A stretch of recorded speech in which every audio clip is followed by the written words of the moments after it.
પંચમહાલ જિલ્લાના હાલોલ તાલુકા પાલિકા વિસ્તારમાં ચાલુ રોડના કામ અંગે ગંભીર આક્ષેપો કરવામાં આવ્યા છે। સ્થાનિકોના કહેવા મુજબ રોડનું કામ અધૂરું હોવાથી મોટી હાલાકી લોકો ભોગવી રહ્યા છે। તો સ્થાનિક મહિલાઓએ જણાવ્યું હતું કે તેઓ આ મુદ્દે સીધા હાલોલ તાલુકા પાલિકા ખાતે ચીફ ઓફિસર પાસે રજૂઆત કરવા ગયા હતા। જોકે ચીફ ઓફિસરે તેમને ચોંકાવનારી વાત કહી હતી કે આ રોડનું કામ હવે પૂરું નહીં થાય, કોન્ટ્રાક્ટર કામ અધૂરું છોડી ગયો છે।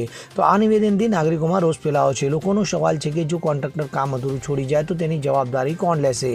ટેક્સના પૈસાથી થતા વિકાસ કાર્યો અધૂરા કેમ રહે તેવા સવાલો ઊભા થવા પામ્યા છે। તો લોકો માંગ કરી રહ્યા છે કે રોડનું કામ તાત્કાલિક પૂર્ણ કરવામાં આવે અને કોન્ટ્રાક્ટર સામે કડક પગલાં લેવામાં આવે।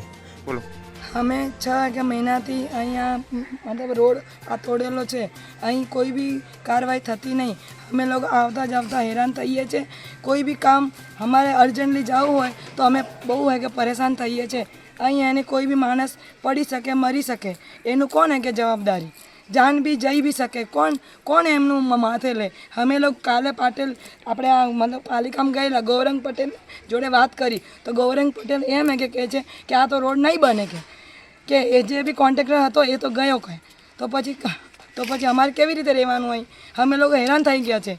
અહીં નથી રહેવાનું ગમતું, પણ હમણાં એકદમ તાત્કાલિક જવાનું કંઈ, એટલે તમે કોઈ બી કાર્યવાહી કરો અને અમારે સહાયતા કરો કે કોઈ બી કારણ અગર કોઈ બી કારણ થઈ ગયું તો પછી આ કોણ હે કે જવાબદાર લેશે? શું નામ તમારું? મારું નામ પુષ્પાબેન, હાલોલમાં રહું છું। આપણે બજારમાં દુકાન છે શ્રી રામદેવ સ્ટોર।